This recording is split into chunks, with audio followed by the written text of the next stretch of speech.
আগত অতিথিবৃন্দদের আমাদের কাউনিয়ার সুস্বাগতম।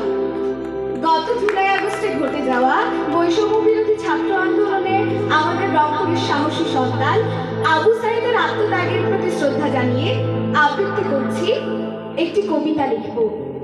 লিখেছেন কবি আবু জাফর মোহাম্মদ সালেহ।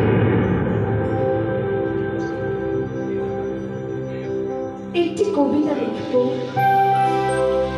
তার জন্য গত দুদিন যাবত আমি ভাবছি,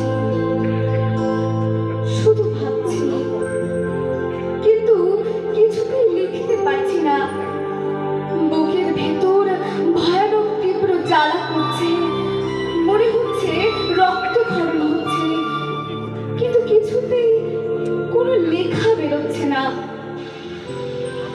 যে নিরস্ত টকবগে তরুণ আবু সাইদের বুলেট বিদ্ধ প্রশস্ত বুক শুষে নিল সমস্ত পাহাড় সম অন্যায়কে, সেই ইস্পাত দৃঢ় প্রশস্ত বুকের জন্য একটি কবিতা লিখব।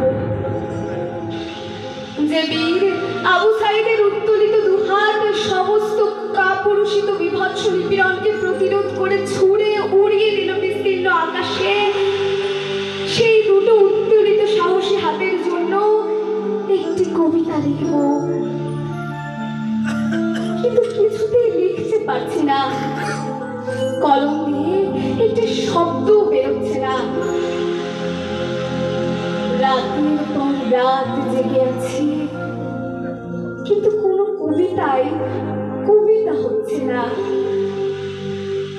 আমি তো কবি, আমি কবিতা লিখতে পারি, আর কি বা পারি, কিন্তু কিছুতেই লিখতে পারছি না।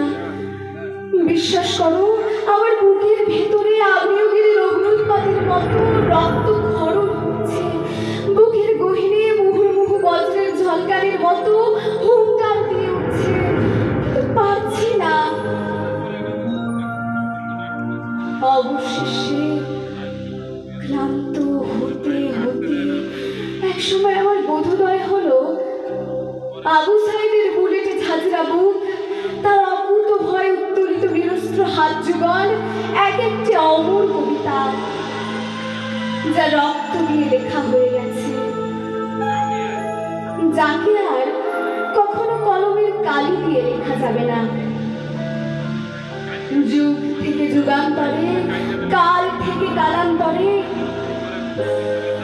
আবু সাইদের উত্তোলিত হাত যুগল আর ইস্পাত দৃঢ় প্রদীপ্ত বক্ষ সৃষ্টি করে যাবে আরো লক্ষ লক্ষ আবু সাইদ, আর জন্ম দিয়ে যাবে এমনই অবিশ্বাস্য অজস্র রক্ত লিখিত অমর কবিতা। ধন্যবাদ।